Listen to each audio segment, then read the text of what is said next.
Hey there, my name's Steve and I'm a massive mushroom nerd and outdoor educator. Mushroom nerds unite. Aha, that's me. That's where we're going.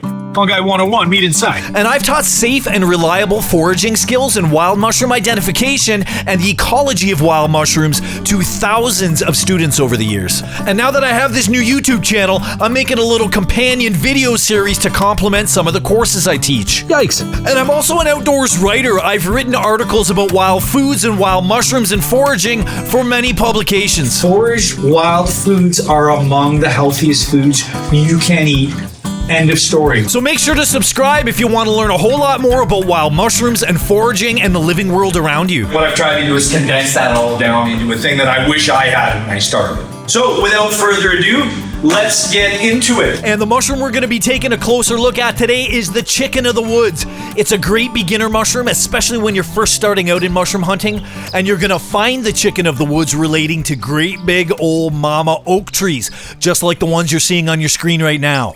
Now, even though this mushroom prefers trees in the Quercus genus, that's all of the oak trees, you could find it on a lot of other hardwoods. I've personally found it on beech trees and cherry trees, and there's a whole long list of others it could occur on. And there are even mushrooms out there that look just like this mushroom you're about to see that we refer to as chicken of the woods that can grow on softwood trees like fir or spruce or hemlock, but I don't generally recommend those for eating. But I'm getting off topic. Let's focus on the shroom at hand, which is the most common species out there and probably the chicken you're most likely to find if you're just starting out. There's a nice one. Nothing wrong with that. So guys, this is Laetiporus sulpheureus. This is the chicken of the woods, or one of the mushrooms. There's 4 different species that we refer to as chicken of the woods. And I think it gets its other common name, the sulfur shelf, from that bright yellow pore surface. It's very smooth and kind of rubbery. And I think that yellow sulfury color is where that name comes from. And this is a great beginner mushroom. Like, how many like bright orange mushrooms with a white margin that are all frilly and growing in a stack like that have yellow pores do you think there are out in the bush? There's not very many. So that's what makes it a really good mushroom to start out with when you're first getting into wild mushrooms. It's super tasty. You can use this as a chicken substitute for pretty much almost any recipe that calls for chicken. I've tried a bunch of them, especially like white meat chicken recipes. This really does make a great substitute for it. There's no particular like super toxic lookalikes that I think of when I think of this mushroom. Now hold on, my eye is already trained and yours may not be. So I should show you a few potential lookalikes, even though I have no earthly idea how you could confuse these jack-o'-lanterns for a chicken of the woods mushroom. I don't think they look anything alike at all other than superficially maybe their color. So get to know the jacks, Omphalotus illudens or Olearius. And I think you could make an argument there's an actual similarity between a chicken and a cinnabar polypore. It's a similar shape and color, so get to know this guy before you start harvesting chickens. And I've read that people confuse the black staining polypore and the giant polypore for chickens sometimes, even though I don't think they look anything alike at all. And somehow somebody out there has confused Sterium hirsutum with the chicken of the woods, even though it's way, way smaller. But anyway, I think you get the point. Always make sure that the mushroom you have in front of you in the forest is actually the one you think it is.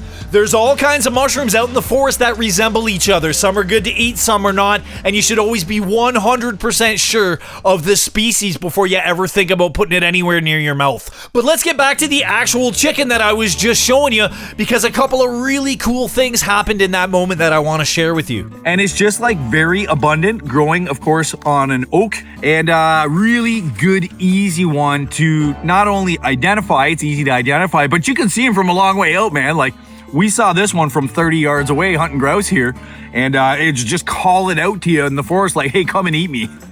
So this particular one is starting to dry out. I'm feeling some of those edges or at the margin of this mushroom starting to dry out, but underneath it is still really kind of nice and spongy, and some of that would be okay.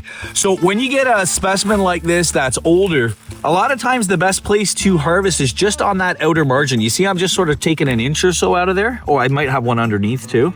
but I'm not pulling the whole thing off because that's going to be the most tender, and it does tend to get woody the closer you get to the tree. So we'll put a little pile of those up the top and maybe grab some of that margin and try and always leave some for nature. I'm fond of saying this with all my students. Even though mushrooms reproduce very differently than plants, and the mycelium, the organism that's inside this log, doesn't really care what happens to it. These things are dropping millions of spores per day. It's largely performed its biological function already. You still want to leave some behind for nature. This is a critically important food source for wildlife, especially down in that little micro and macro life area. And in case you didn't know, these forests run on those little critters, those little slugs and maggots and insects, etc. Everything, that's the base of the food chain. Everything eats those things, and they got to have food too. This is a big part of their diet in a lot of cases with a lot of species down in that micro and macro level of the forest. So I never take the whole thing. I always try to leave a bunch behind, and I don't have a specific formula for it or anything. Just leave some for nature. That's the way you should think of it. So yeah, I'm just going to keep harvesting some of those margins, and they are a little bit tough. I don't think we're going to take a ton of this guy, but there's some good meat on there. See how it's getting kind of chalky? See how like there, it just like when I was harvesting there, it broke on its own. That's probably not one I want to deal with too much. I would find something that was a little bit in better shape. Let's see how this, see that one's cutting better. You can kind of tell there's bigger chunks coming off that aren't breaking. And we got some good freaking chicken right there, buddy. Winter chicken dinner. So this is really cool. I just wanted to show you the mushroom and tell you a little bit about it, but this is Chris's very first chicken. Hey, you've not seen one before? No, this is the very first time. First time harvesting it? First time eating it? Soon? Yeah. It's pretty great, man. Very soon if you wish. Oh, look at this. Justin just cooked some out the back of the truck. That's amazing. I've never cooked mushrooms within minutes of finding it to go back to the source to eat it beside the tree that gave it to us. Amazing, dude. Here, give me some. Oh, yeah. I want to try Fish crisp. in fish crisp. Beautiful, right? That's like KFC right there. So good dipped in barbecue sauce. It actually Oh, yeah. it's like chicken. Wow. Stuffed with mozzarella cheese. That is good, Justin. Right? That is delicious. Yeah, that's the first time I've ever eaten them. Yeah. First time eating them too. Amazing. That is unreal. My kids will eat plates of these. No kidding. Wow. So I say to new foragers all the time, if you've only ever had mushrooms from the grocery store, you will be shocked by how good the wild ones are. What did you just say? Yeah, I just said that these don't taste anything like button mushrooms, dirt. These are way better. Way better, right? Way better. Like delicious. These are Back to the scene of the crime. Unreal. unreal. There's just a little bag for myself. Chris took a bag. Jared took a little bit, and there's still tons left on the tree there to finish sporing out, and again, for nature. And everyone's gonna be happy. I'll fry that up when I get home like nobody's business. Check out Justin's rig here. We didn't even know he was doing this. We were walking up, and he's got a sore knee, so he didn't like come out and hunt with us. But look at that. Boom, tent, freaking boss taco. That's a rig right there.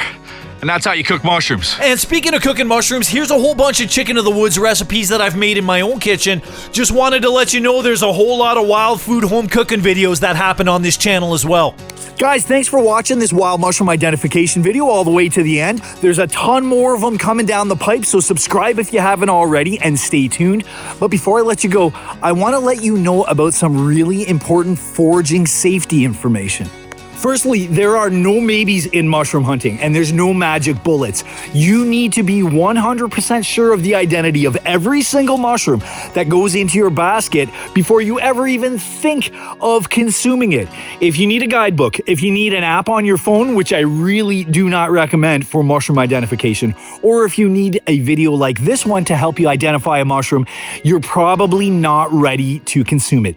Take your time, build a list of safe edible mushrooms over time. Get out in the field. Learn them long before you ever start consuming them. It's the #1 rule in mushroom hunting. If you're not sure about a mushroom, it's so easy to just leave it in the bush. And secondly, if you have built up your experience and you do intend to eat wild mushrooms, make sure you're only ever collecting from safe, non-contaminated areas. Avoid busy roadsides, avoid landfills and other areas that may be polluted. Avoid golf courses and public parks where they might be spraying harmful toxins. And in a lot of cases, unfortunately, you probably want to avoid a lot of agricultural areas where they spray that junk too. And lastly, remember that we cook all wild mushrooms thoroughly for some very good reasons that I'll explain in much more detail in a future video. But for now, here's what you need to know. There's a very short list of wild edible mushrooms that can be eaten raw. You just forget about it. Cook all wild mushrooms thoroughly that are classified as safe edible mushrooms, and you're really not likely to have a problem. Thanks again for hanging out all the way to the end of the video. Until the next one, happy hunting, get out there, stay safe, and keep learning. Cheers.